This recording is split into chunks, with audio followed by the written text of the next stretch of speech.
አርዕስተ ዜና። ባለፈው የፈረንጆቹ ዓመት 2025 ብቻ በኢትዮጵያ 44 ጋዜጠኞች ላይ የእስርና አፈና እንደተፈጸመ አይኤምኤስ አስታወቀ። ኢንተርናሽናል ሚዲያ ሰፖርት ወይም አይኤምኤስ የካቲት 17 ቀን 2018 ዓ.ም በአዲስ አበባ ባዘጋጀው ዓመታዊ የጋዜጠኞች ደህንነት የግምገማ ሪፖርት መድረክ ላይ እንዳስታወቀው ባሳለፍነው የፈረንጆቹ ዓመት ብቻ ቢያንስ 44 ጋዜጠኞች በጸጥታ ኃይሎች ወይም ማንነታቸው ባልታወቁ አካላት ታፍነዋል ወይም ታስረዋል ሲል አስታውቀዋል። ዝርዝር አለ። በኢትዮጵያ ካለው አጠቃላይ ሕዝብ ቁጥር ውስጥ ከ18 እስከ 20% የሚሆኑት በተለያዩ የአካል ጉዳት አይነቶች ውስጥ የሚገኙ መሆናቸውን በጤና ሚኒስቴር የእናቶች ብሔራዊ ጤና ፕሮግራም አስተባባሪ ዘምዘም አህመድ ለጣቢያችን ገልጸዋል። በጊኒና በሴራሊዮን መካከል ያለው የድንበር ውጥረት አገረሸም። የጊኒ ወታደራዊ ኃይል 16 የሴራሊዮን ወታደሮች በድንበር ጥሰት ወንጀል በቁጥጥር ስር መዋሉን አስታውቀዋል። ጊኒ እንዳስታወቀችው ወታደሮቹ 1.4 ኪሎ ሜትር ያህል ግዛቷን ዘልቀው በመግባት ሰንደቅ ዓላማቸውን ሰቅለዋልም ብለዋል። ዝርዝር አለ። የኢራን ተቃዋሚ ቡድን በአያቶላ አሊ ካሚኒ ግቢ ላይ ጥቃት መፈጸሙን አስታወቀም። በኢራን የሚገኘው የህዝብ ሙጃሂዲን ድርጅት በቴህራን የሚገኘውን እጅግ ጥብቅ ጥበቃ የሚደረግለትን የከፍተኛው መሪ አሊ ካሚኒ መኖሪያን ቢሮ መታሃሪ ኮምፕሌክስ ላይ ሰኞ ዕለት መጠነ ሰፊ ጥቃት መፈጸሙ ተገለጸ። እነግራችኋለን።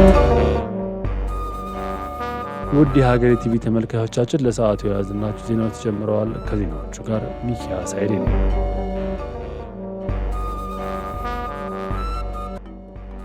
ባለፈው የፈረንጆቹ 2025 ብቻ በኢትዮጵያ 44 ጋዜጠኞች ላይ እስርና አፈና እንደተፈጸመ አይኤምኤስ አስታወቀ።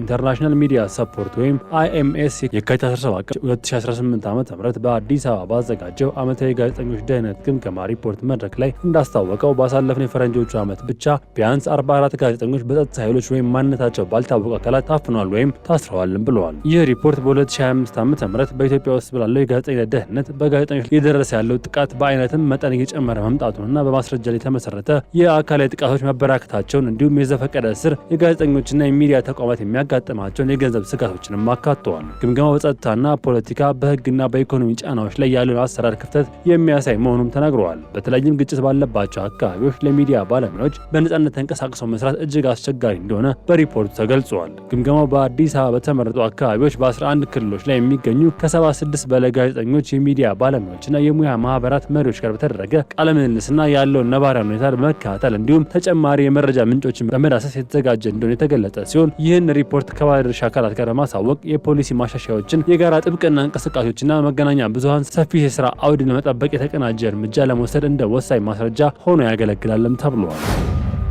በኢትዮጵያ ውስጥ ከ18 እስከ 20% የሚሆኑ አካል ጉዳተኞች እንደሚገኙ ተገለጸ።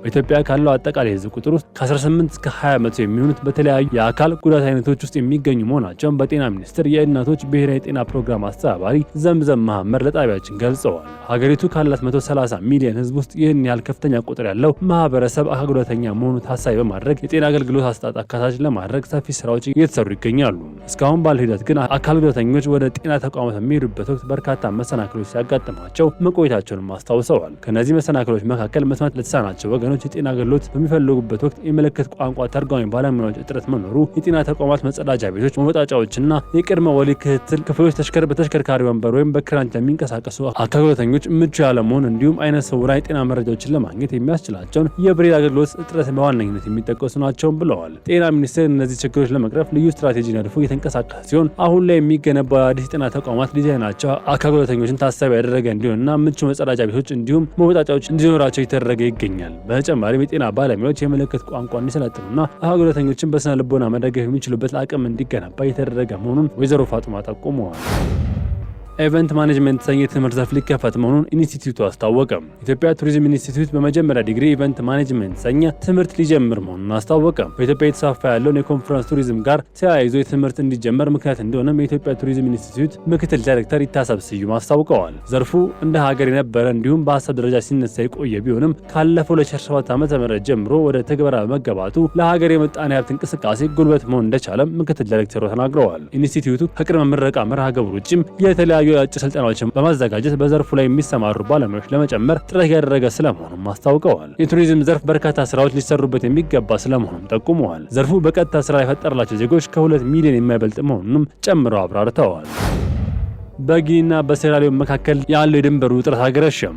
የጊኒ ወታደራዊ ኃይል 16 የሴራሊዮን ወታደሮች በድንበር ጥሰት ወንጀል በቁጥጥር ስር መዋሉን አስታወቀ። ጊኒ እንዳስታወቀችው ወታደሮቹ 1.4 ኪሎ ሜትር ያህል ወደ ግዛቱ ዘልቀው በመግባት ሰንደቅ ዓላማቸውን ሰቅለዋልም ብለዋል። በተቃራኒው የሴራሊዮን መንግስት ወታደሮቹ በራሳቸው ግዛት ውስጥ የድንበር ኬላና የመኖሪያ ህንጻ በመገንባት ላይ እያሉ በጊኒ ኃይሎች መታገታቸውንም ገልጸዋል። ይህ ክስተት በሁለቱ ሀገራት መካከል ለበርካታ አስርት ዓመታት የዘለቀውን የግዛት ውዝግብ ዳግም ቀስቅሶታል። ውዝግቡ በተለይም አልማዝ የሚገኝበት የዩንጋ አካባቢ ላይ ያተኮረ ሲሆን መነሻው በ1990ዎቹ የሴራሊዮን የእርስ በርስ ጦርነት ወቅት ጊኒ ወታደሮቿን ካሰፈረችበት ጊዜ ጀምሮ እንደሆነም ይታወሳል። ሴራሊዮን የታሰሩ ወታደሮቿን ያለምንም ቅድመ ሁኔታ እንዲለቀቁ በዲፕሎማሲ መንገድ ጥረት ያደረገች መሆኑን ገልጻለች። ጉዳዩ ለምዕራብ አፍሪካ ሀገራት የኢኮኖሚ ማህበረሰብ ያሳወቀች ሲሆን ተቋሙ ሁኔታውን የሚያጣራ ቡድን ልኳል። በሌላ በኩል የጊኒ ጦር አዛዥ ወታደሮች ግዛት አንድነትን ለመጠበቅ በተጠንቀቅ እንዲቆሙ ትዕዛዝም አስተላልፈዋል።